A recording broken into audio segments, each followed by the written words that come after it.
بيل اوف اكستشينج. تعرف يعني ايه؟ يعني كمبياله مستنديه. طب تعرف ايه هي اطرافها؟ طب تعرف ليها كام صوره؟ طب تعرف شكلها عامل ازاي في الامتحان وهتحلها ازاي؟ لو كنت طالب في تانية ثانوي تجاري ونفسك تقفل امتحان البيزنس يبقى لازم تشوف الفيديو ده وتكون محضر ورقه وقلم.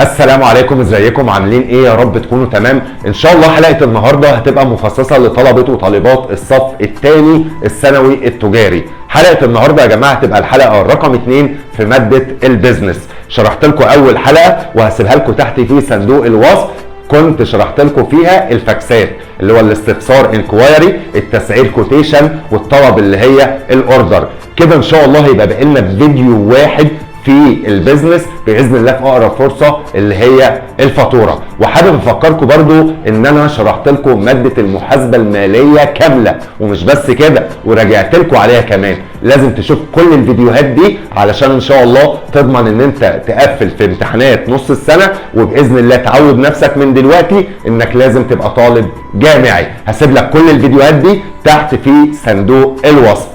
اما بالنسبه لحلقه النهارده يا جماعه هتبقى عباره عن بيل اوف اكستشينج.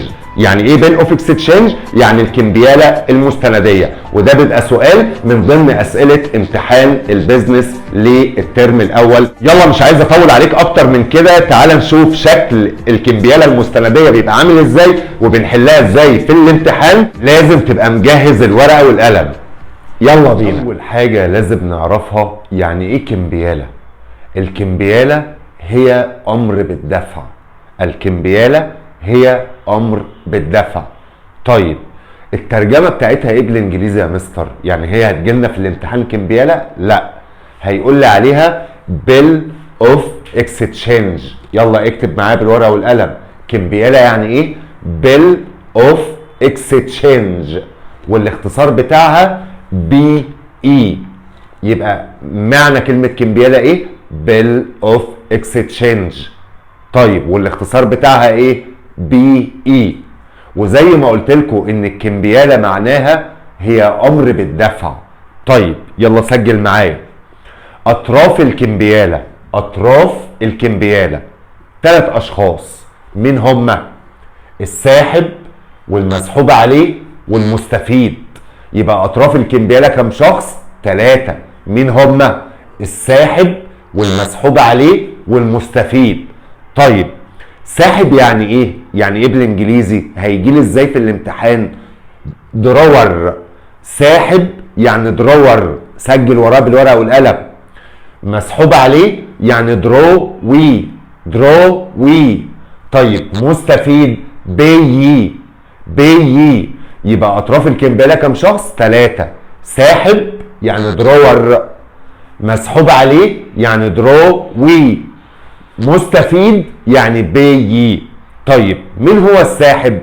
الساحب ده الشخص اللي بيبقى ليه فلوس، اللي بيبقى ليه فلوس. ممكن ما يجيبليش في الامتحان كلمة درور، ممكن يقول لي عليه اكسبورتر.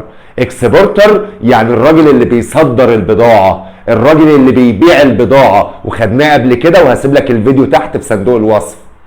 الراجل اللي بيصدر او بيبيع بيبقى ليه فلوس. طيب ممكن يقول لي على المسحوب عليه ما يقوليش درور، يعني يجيب لي تمرين ما يقوليش كلمة درور، يقول لي كلمة امبورتر. امبورتر يعني مستورد، الراجل اللي بيستورد البضاعة، اللي بيشتري بضاعة فبيبقى عليه فلوس. تمام؟ يبقى الساحب يعني درور، والدرور هو الاكسبورتر. مسحوب عليه يعني درو وي، هو الامبورتر. المستفيد يعني بي. طب مين بيبقى المستفيد؟ ده بيبقى البنك اللي في بلد المصدر او في بلد البائع. البي هو البنك اللي بيبقى موجود في بلد البائع. يبقى اطراف الكمبياله كم شخص؟ 3. ساحب درور، مسحوب عليه دروي، مستفيد بي. الساحب بيقول للمسحوب عليه ادفع الفلوس للمستفيد. تاني، الساحب بيقول للمسحوب عليه ادفع الفلوس لمين؟ ادفع الفلوس للمستفيد. وهنشوف ازاي بنرص ال3 اشخاص دول في الجدول دلوقتي. تمام. الكمبيالة ليها 3 صور. يعني لما الساحب يجي يعمل الكمبيالة بيعملها من 3 صور. ليه يا مستر بيعملها من 3 صور؟ علشان يضمن ان كمبيالة فيهم توصل، علشان يضمن ان كمبيالة فيهم ما تضيعش ما تتقطعش. تمام؟ يبقى هو بيحرر الكمبيالة من كام نسخة او من كام صورة؟ من 3 صور، علشان يضمن ان واحدة فيهم توصل للمسحوب عليه او المشتري او الامبورتر. تمام؟ طيب اول كمبيالة بتوصل هي اللي بتدفع، والاتنين التانيين مش بيدفعوا. هو بيعمل كام صورة من الكمبيالة؟ بيعمل 3 علشان يضمن ان واحدة توصل. اول واحدة بتوصل الاتنين التانيين مش بيدفعوا، فلازم نبقى عارفين الحاجات دي. يبقى الكمبيالة بتتعمل من كام صورة؟ من 3 اللي هم فيرست، سكند، ثيرد. اكتب يلا معايا بالورقة والقلم. الكمبيالة كام صورة؟ 3، فيرست وسكند وثيرد. ممكن يجيب لي تمرين ويقول لي اعمل الفيرست، اعمل الكمبيالة الاولى، يبقى الثانية والثالثة مش هيدفعوا. لو قال لي في الامتحان اكتب ورايا، لو قال لي في الامتحان اعمل الفيرست يعني اعمل اول كمبيالة، هقول له السكند والثيرد مش بيدفعوا. طب لو قال لي اعمل السكند، لو قال لي اعمل الكمبيالة الثانية، يبقى الفيرست والثيرد مش بيدفعوا. طب لو قال لي اعمل الثيرد، اعمل الكمبيالة الثالثة، يبقى الفيرست والسكند مش بيدفعوا. فعلشان كده لازم نحفظ السطر ده. تمام؟ نقط اند نقط unpaid يعني لا تدفعان. يعني لو قال لي اعمل الفيرست، جاب لي كده في المطلوب قال لي اعمل الفيرست يعني اعمل اول صورة من الكمبيالة، هقول له السكند والثيرد unpaid لا تدفعان. قال لي في التمرين في المطلوب اعمل السكند، يبقى الفيرست اند ثيرد unpaid الاولى والثالثه مش بيدفعوا. قال لي اعمل الثيرد، يبقى الفيرست اند سكند الاولى والثانيه unpaid لا تدفعان. يبقى الكمبيالة من 3 صور، قال لي اعمل اي واحده، يبقى الاثنين التانيين مش هيدفعوا. يبقى يلا نكتب مع بعض السطر ده ولازم نحفظه. طب بنعمله امتى يا مستر او بنكتبه امتى في الجدول؟ بنكتبه تحت الشروط. بنكتب السطر ده تحت الشروط او تحت تاريخ الاستحقاق. طيب هل يا مستر الكمبيالة احنا اللي بنرسمها في الامتحان؟ لا، بتجيلنا مرسومة بالمنظر اللي قدامكم ده. يلا طلع ورقة وقلم واكتب ورايا. NO اختصار كلمة نمبر يعني رقم الكمبيالة، بنطلعه من المطلوب، بيجيب لي مسألة وتحت خالص المطلوب اعمل الكمبيالة رقم كذا، يبقى نمبر يعني رقم الكمبيالة. ديت تاريخ السحب، ديت تاريخ السحب. فور بنكتب جنبها المبلغ، فور بنكتب جنبها المبلغ. بعد كده بيقول لي ات ومديني نقط، بنكتب جنبه الشروط. ات بنكتب جنبه الشروط، او ممكن يبقى اسمه تاريخ الاستحقاق. ممكن يبقى اسمه ايه يا جماعه؟ يبقى اسمه تاريخ الاستحقاق. يبقى ات بنكتب جنبها الشروط او اللي هي بتبقى تاريخ الاستحقاق، وهنعرف ازاي نطلعها دلوقتي من التمرين. طيب بعد كده بنكتب السطر اللي لازم نبقى حافظينه. يعني لو قال لي اعمل الكمبيالة الاولى، اقول له السكند اند ثيرد unpaid، الثانيه والثالثه لا تدفعان. يبقى السطر ده امتى بنكتبه؟ بنكتبه بعد الشروط على طول. طيب بعد كده بيقول لي pay to the order of، ادفع لامر. ادفع لامر مين؟ بنكتب جنبه اسم المستفيد وهنطلعه من التمرين دلوقتي. pay to the order of ادفع لامر، ادفع لامر مين؟ بنكتب اسم المستفيد اللي هو البي في التمرين، اللي هو البنك اللي بيبقى في بلد المصدر او بلد البائع. تمام.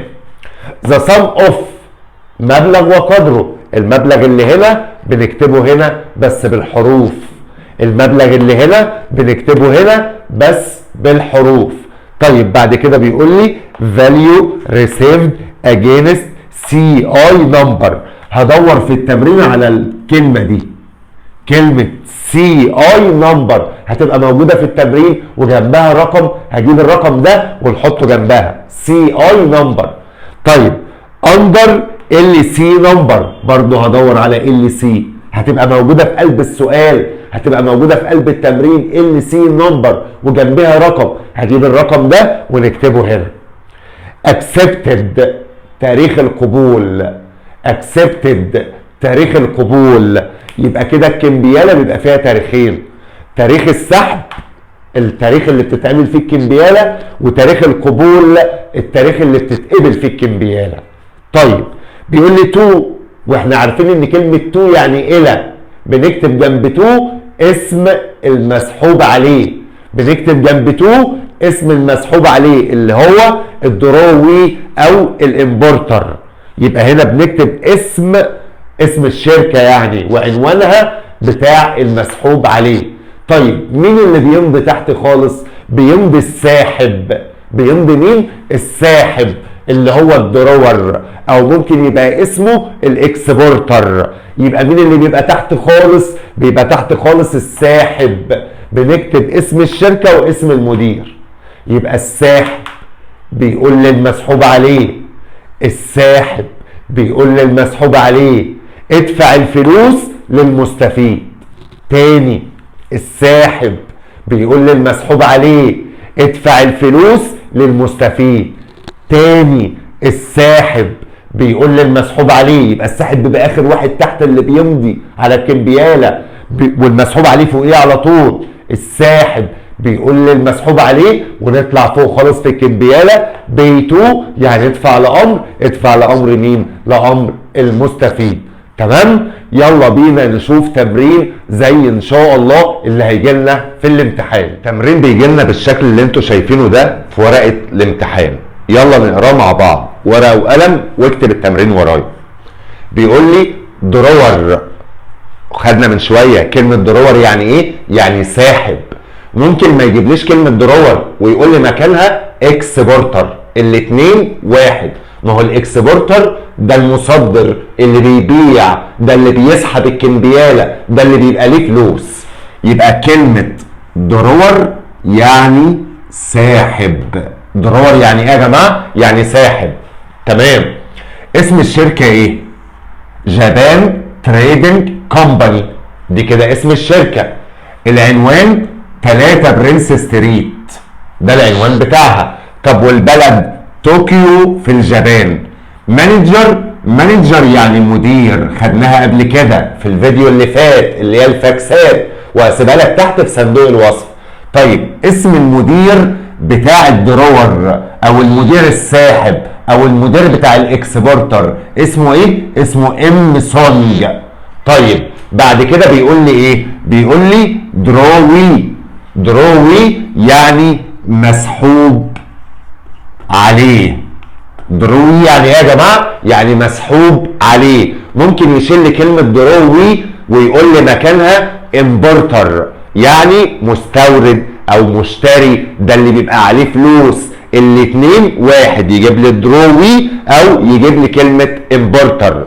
طيب اسم المسحوب عليه ايه؟ اسم الشركه يعني موتورز سيتس كومباني، دي كده اسم الشركه. العنوان بتاعها 20 رمسيس ستريت. فين؟ كايرو في القاهره في ايجيبت في مصر. طيب اسم المدير ايه؟ اسم المدير ايه؟ سعيد. تمام. بعد كده بيقول لي بيي يعني ايه؟ بيي يعني مستفيد. بيي يعني ايه؟ يعني مستفيد. لازم نبقى حافظين الكلمات دي. تمام؟ طيب اسم المستفيد دايما بيبقى بنك، والبنك ده بيبقى في بلد الساحب او في بلد الاكسبورتر اللي هو المصدر اللي هو البائع. طيب البي اللي هو المستفيد طوكيو بنك جابان. البنك ده البنك في بلد البائع او الساحب او الاكسبورتر اللي هو المصدر اللي هو البائع. تمام؟ يبقى كده احنا عرفنا اطراف الكمبياله زي ما عرفنا اللي هم 3 اشخاص، مديني الساحب ومديني المسحوب عليه ومديني المستفيد. بعد كده بيقول لي دروين ديت يعني تاريخ السحب. دروينج ديت يعني ايه يا جماعه؟ يعني تاريخ السحب، التاريخ اللي اتعملت فيه الكمبياله او اللي اتسحبت فيه الكمبياله، التاريخ ده كان امتى؟ 10/12/2021. ومديني كمان اكسبتنس ديت يعني تاريخ القبول، اكسبتنس ديت يعني تاريخ القبول، التاريخ اللي اتقبلت فيه الكمبياله اتقبلت امتى؟ 25/12/2021. طيب بعد كده مديني ايه؟ بيقول لي صم يعني مبلغ الكمبياله. طيب المبلغ بتاع الكمبياله كام؟ 4000 دولار. 4000 دولار. كل دي معطيات احنا هنستخدمها دلوقتي في الجدول. ترمز يعني شروط. ترمز يعني ايه؟ ترمز يعني شروط. بيقول لي ايه شروط الكمبياله؟ 90 days after sight، 90 يوم بعد الاطلاع. 90 يوم بعد الاطلاع. ممكن نسميه تاريخ الاستحقاق، يعني التاريخ اللي بتستحق فيه الكمبياله. تاريخ الاستحقاق هي الشروط. تاريخ الاستحقاق هي الشروط. الكمبياله هتستحق امتى؟ بعد 90 يوم من الاطلاع. بعد 90 يوم من الاطلاع. طب بعد كده مديني سي اي نمبر، هنستخدمه دلوقتي في الجدول. سي اي نمبر بكام؟ 3000. ومديني ال سي نمبر هنستخدمه برضو دلوقتي في الجدول بكام؟ 3 خمسات اي اس دي. طيب بعد كده بيقول لي ريكوايرد يعني المطلوب. مديني سؤال وفي اخر السؤال بيقول لي ريكوايرد يعني المطلوب. طيب طالب مني ايه؟ بيقول لي ذا بي اي اختصار كلمه بيل اوف اكستشينج يعني كمبياله مستنديه. طيب بيقول لي البي اي رقم كام؟ اعمل الكمبياله رقم 100. الكمبياله رقم 100 ومديني ما بين قوسين سيرد فيا يعني الصوره الثالثه. بيقول لك اعمل الكمبياله بس الصوره الثالثه. واحنا خدنا من شويه ان الكمبياله ليها كام صوره؟ 3، فيرست وسكند وثيرد، اولى وثانيه وثالثه. اول كمبياله بتوصل او الكمبياله اللي هو طالبها مني هي دي اللي بتدفع، والاثنين التانيين مش بيدفعوا. هو طالب مني هنا ايه؟ الثيرد. طالب مني الكمبياله رقم 3، يبقى الاولى والثانيه مش بيدفعوا، والسطر ده لازم نحفظه وبنكتبه بعد الشروط. طيب مديني المنظر اللي قدامكم ده، الكمبياله جايه مرسومه، مجرد ان انا هنقلها في كراسه الاجابه بتاعتي وهرصها من التمرين. يلا بينا نشوف بنرصها ازاي. بيقول لي اول حاجه ان او اختصار كلمه نمبر، رقم الكمبياله بنجيبه منين؟ في المطلوب اهو. بيقول لي اعمل الكمبياله رقم 100. اعمل الكمبياله رقم كام؟ 100. يبقى رقم الكمبياله هيبقى 100. حاجه سهله خالص. ديت تاريخ السحب، التاريخ اللي اتعملت فيه الكمبياله. احنا قلنا ان الكمبياله فيها 2 تاريخ، تاريخ السحب وتاريخ القبول. تاريخ السحب وتاريخ القبول. طيب تاريخ السحب تعالوا كده ندور. مديني هنا اهو تاريخ السحب ومديني تاريخ القبول. اول تاريخ فوق بيبقى تاريخ السحب 10/12/2021. ما بجيبش حاجه من دماغي، كل حاجه موجوده في التمرين. 2021 10/12/2021. طيب بعد كده بيقول لي فور اللي هو المبلغ او الصم اللي هو المبلغ. تعالوا كده نشوف مديني مبلغ الكمبياله كام؟ صم 4000 دولار. هننقلها هي 4000 دولار. ده كده المبلغ. بنكتب بعدها الشروط او تاريخ الاستحقاق. بنكتب بعدها الشروط او تاريخ الاستحقاق. طيب هي الكمبياله تستحق امتى؟ اهو الشروط او تاريخ الاستحقاق. بيقول لي 90 يوم بعد الاطلاع. هننقل دي زي ما هي كده، هقول له 90 days after sight. ما بجيبش حاجه من دماغي، كل حاجه من قلب التمرين اهو. 90 يوم بعد الاطلاع. هناخد كده الشروط دي او تاريخ الاستحقاق ونكتبه بعد كلمة ات، بعد كلمة ات. طب وبعد الشروط بنكتب السطر اللي احنا حافظينه، بنكتب السطر اللي احنا حافظينه. احنا قلنا ان الكمبيالة ليها كام صورة؟ 3، فيرست وسكند وثيرد. هو قال لك هنا او قال لك اعملي الكمبيالة الايه؟ الثيرد، ثيرد فيا الصورة الثالثة. يبقى الثالثة هي اللي هتدفع. يبقى مين اللي مش هيدفع؟ برافو، الاولى والثانية، الفيرست والسكند. يبقى انا هقول له كده فيرست and second unpaid. الأولى والثانية لا تدفعان، الأولى والثانية unpaid، unpaid يعني لا تدفعان. تمام؟ والسطر ده هو السطر الوحيد اللي أنا بكتبه من دماغي. تمام؟ قال لك اعملي الكمبيالة الثالثة، يبقى أقول له الفيرست and second unpaid لا تدفعان. طيب وبعد كده يا مستر تعالوا نشوف pay to the order of، ادفع لأمر. هو مين اللي هياخد الفلوس؟ أو الساحب بيقول للمسحوب عليه ادفع الفلوس لمين؟ للمستفيد. البيي، المستفيد يعني ايه؟ يعني بيي، وده بيبقى بنك. طب تعالوا كده نشوف اهو البيي اللي هو المستفيد، هناخد اسم البنك طوكيو بنك جابان. يبقى هنا نكتب له طوكيو بنك، يبقى ده اسم البنك المستفيد. تمام؟ بعد كده بيقول لي ذا سم اوف، سم اوف يعني مبلغ وقدره، مبلغ وقدره. هو مبلغ الكمبيالة كام؟ $4000. هنكتبه بالحروف، يعني هقول له $4000. طب يا مستر انا ما بعرفش اكتب بالحروف. عادي، انقل الرقم زي ما هو اهو $4000. لو مش هتعرف تكتبه بالحروف اكتبه بالارقام عادي زي ما هو بالحروف $4000. تمام؟ يعني $4000 مش هنعرف نكتبه بالحروف، هنزل الرقم زي ما هو.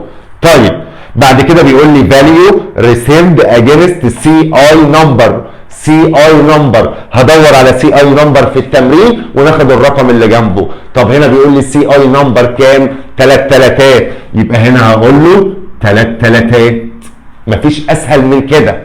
بعد كده بيقول لي under LC number، LC number اشوف LC number موجوده في التمرين اهو، LC number 3 خمسات ASD هننقلها زي ما هي 3 خمسات ASD، يبقى كده LC نمبر 3 خمسات ASD. ما جبتش اي حاجه من دماغي غير السطر اللي بعد الشروط بس. كل حاجه سهله وبسيطه، يعني السؤال ده ان شاء الله مضمون معاك في البيزنس.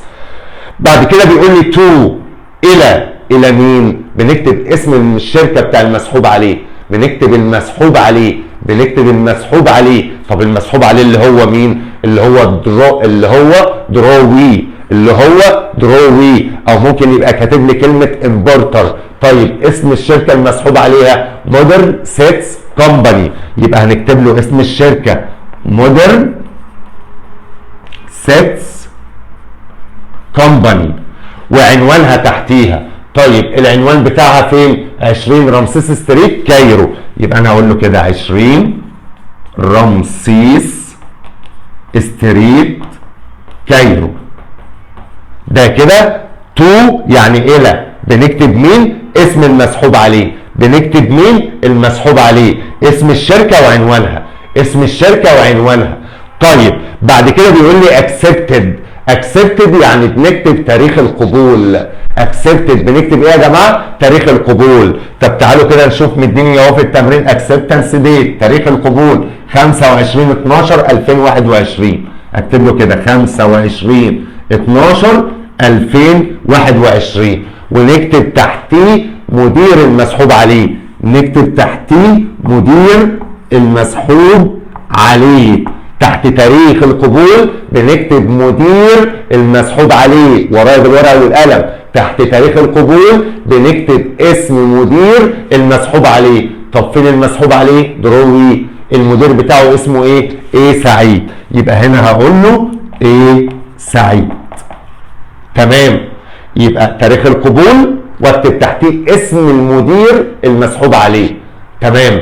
مين اللي بيمضي تحت خالص؟ بيمضي الساحب، درور، او ممكن يشيل لي كلمه درور ويقول لي مكانه اكسبورتر اللي هو المصدر او البائع، المصدر او البائع اللي ليه فلوس. يبقى مين اللي بيمضي تحت؟ الساحب.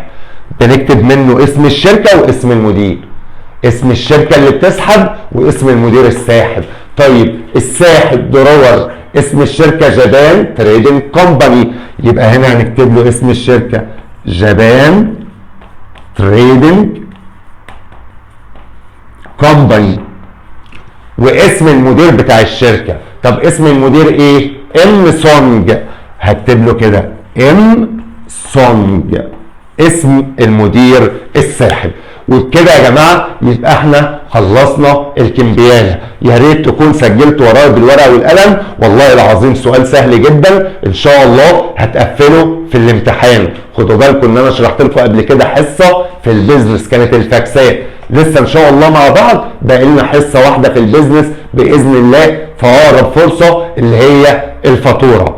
ما ننساش بقى يا جماعه نعمل لايك ونعمل سبسكرايب ونعمل شير كتير علشان نقدر نوصل كل الكلام ده لطلبه غيرنا محتاجاه. وبكده يبقى احنا خلصنا حلقه النهارده. اشوفكم ان شاء الله في حلقه جديده. سلام.